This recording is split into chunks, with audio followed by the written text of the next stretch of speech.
we will stay on the existing protocol. Patience. Madam Director General, family members from EOBC and the legislature who was present, fellow colleagues. Sometimes in the Liberian War, 1994, everybody listening to the radio and traveling Banga, and say Charles Drew overthrew the Yokomakwa. So Robin was about, why did you overthrow? There's this conference in Yakosomo. He said, I want to play my cassette. He said, how many of you stayed the coup? He said, let me play my cassette, Robin. So I appeal to you to give me a few minutes. I have my cassette here. Let me play my cassette so that my people in Lawala Zoo or maybe in Luema or Pakesa or people in Doru, or maybe our people way there in going to listen to what we come with. Again, 13 years ago, I was an employee of the Liberian Broadcasting System, serving as Director of Programs and Production. When I left LBS, I took up a position as Director of Press and Public Affairs with the Honorable House of Representatives of the Liberian Legislature. 13 years gone, I'm back at LBS. In this light, I want to thank the Almighty God for His protection, His guidance. I'm deeply grateful to His Excellency President George Weah for his trust and confidence placed in me with this appointment. My family and I are extremely grateful. Permit me to reflect a moment on a brother and friend who helped to bring me this far. Former Director General Samuel J. Johnson. May his soul rest in peace. I ask you to please give us a minute of silence in respect to Mr. Johnson.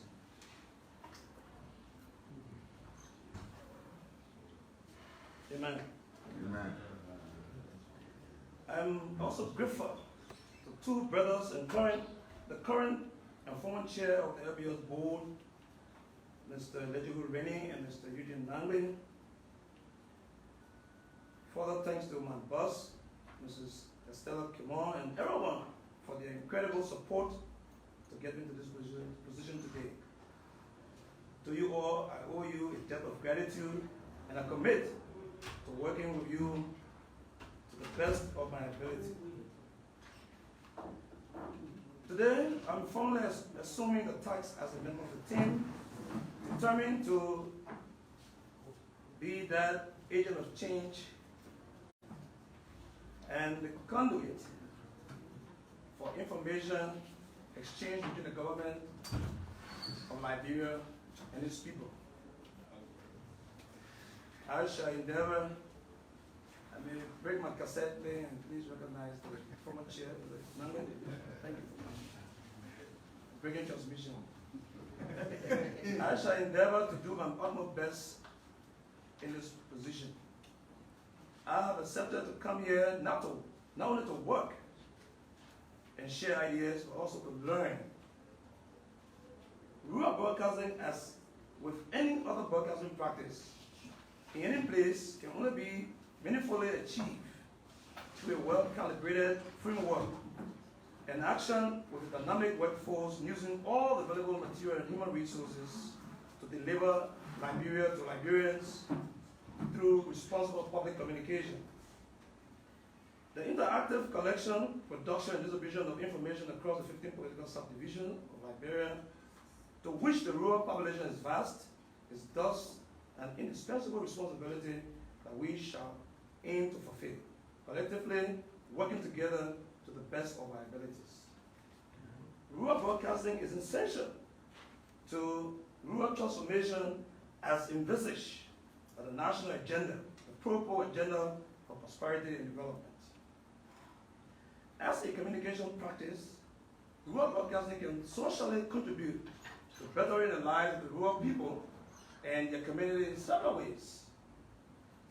First, a well-informed rural population community is surely a better people and a community in terms of processing relevant information to influence decision-making, social relation, and development. Second, information channeled through rural broadcasting to rural people and communities can serve as guiding of promoting social cohesion in terms of trust, reciprocity, and collective action. Third, rural broadcasting as a component of the media service serve as a space to mediate reciprocal communication and interaction between and among rural people and the urban people. The linkages between and among diverse rural people and communities bring in the fourth element regarding the role of rural broadcasting in contributing to and fostering relevant cultural practices, norms, and the institutions of Liberia. As a proud and peaceful multi-ethnic nation, the rich and diverse culture of Liberia as formed, as example, in cultural contexts, need to be persistently promoted through the packaging of information on how our people live their daily lives and our local content for livelihood, social practice, and use their local content for economic and security enhancement. I pledge that our service time here will examine and highlight the issues for better understanding with the aim of tackling and achieving rural development, especially communicating public information and practices that contribute to improving the quality of lives of the rural inhabitants through state broadcasting. We will continue to promote, reinforce, create innovative programs that enhance the much needed regular interaction between the rural and urban dwellers and the people of Liberia and foreign residents. The policies and work of government or those holding political power and the needs, concerns, ideas, and programs of citizens, civil society will be a central focus in the context of rural broadcasting. Our role as rural broadcasters is primarily concerned with an attempt to examine how rural development programs can be effectively organized and implemented at the local government and grassroots level in all communities across Nigeria. The development challenges of our rural community, as well as the strength and potential here, call for a great concern of the media, especially rural broadcasters. With the support of the management team, the head, Honorable Director General, Mrs. Estelle Kimon, and the workforce at LBS, we will work to adequately educate, inform, enlighten, mobilize, synthesize, disseminate information in order to illuminate and expand issues of concern and issue of interest to rural people and communities. It is essentially vital we utilize our talented and hardworking language announcers, the network of rural correspondents, and all community radio stations and other social contacts to drive the agenda for rural broadcasting for rural development. While it is true we aim to build on and expand rural broadcasting, it is also true that ELBC requires continuous support from central government, the private citizen, and the private sector. It is no longer contestable that when ELBC is properly funded, it can diligently engender and facilitate social change through communication. We applaud and urge government and people of Liberia to continue to support the LBS, to do even more so that ELBC or LBS can widen its focus, more especially on how we can develop and use rural broadcasting for social development and modernization of the communities. We are convinced that it will be quite unreasonable for us to expect to achieve any meaningful or realistic development in rural communities without careful and systematic mobilization and participation of ELBC or LBS. From the insightful briefings I have received from my boss since my appointment, I shall say I am pleased that Mr. Legible Rainey and Estelle Kimon have already built that platform for rural broadcasters to use for a traditional community style through which our county correspondents can identify, report, and produce programs about social culture, economic prospects and challenges of our people in counties, and make the rural territories lively through radio. This will be helpful in connecting issues such as health, agriculture, education, family planning, government, political rights, civil liberty, and religious freedom. Mr.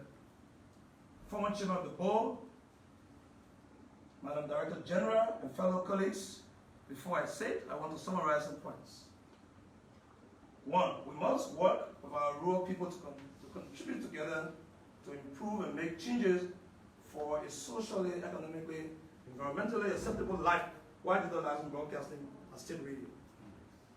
Our programs in the vernaculars and community radio must empower our people with relevant information to work in order to expand social economic spaces for rural people and communities. Our rural radio must be talking rural issues about agriculture and talking about demonstration in Monrovia. We must use radio broadcasts to accelerate the message from government to the rural people and from the people to the government. If challenging or battle conditions disconnect us, or while the government is constructing or rehabilitating the roads, the radio and TV must be there ahead in connecting us while we work to tackle the challenges.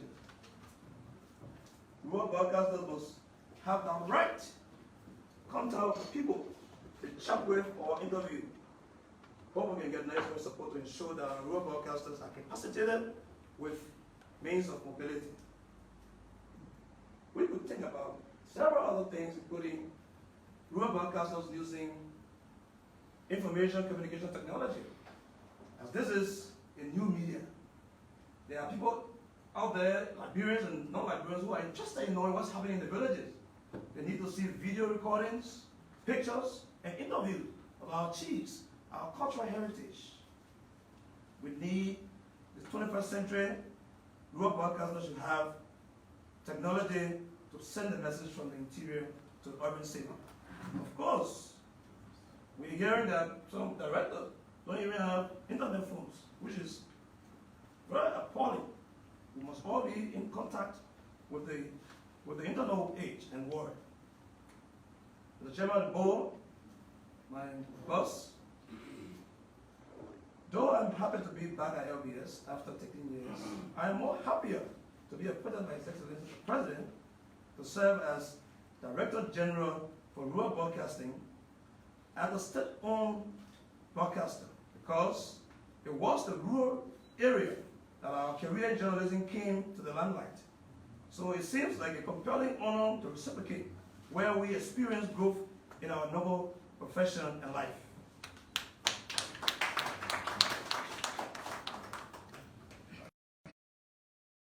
Please, to work and to work with the Worker Union, to work with everybody.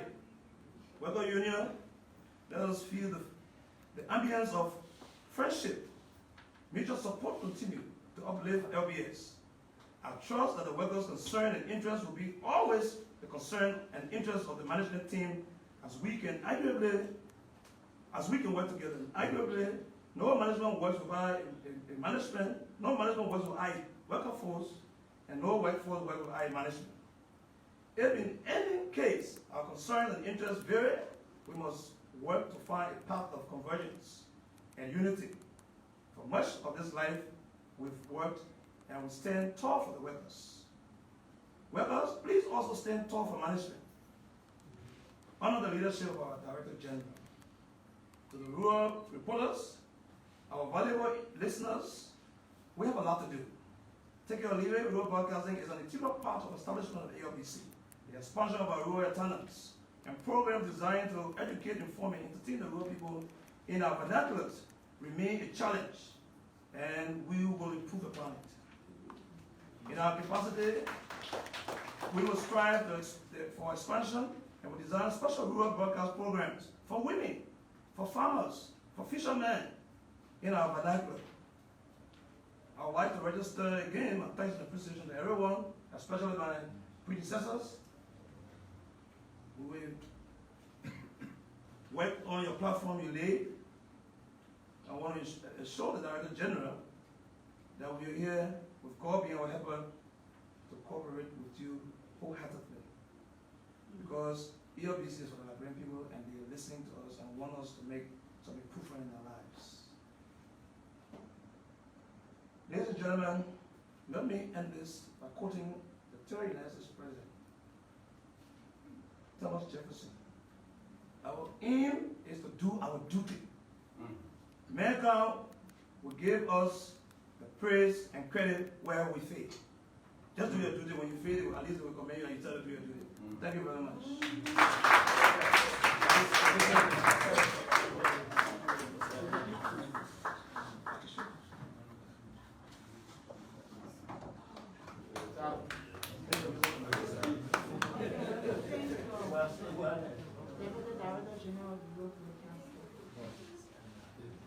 Next on our program we have special presentation by the Rural Broadcasting Department.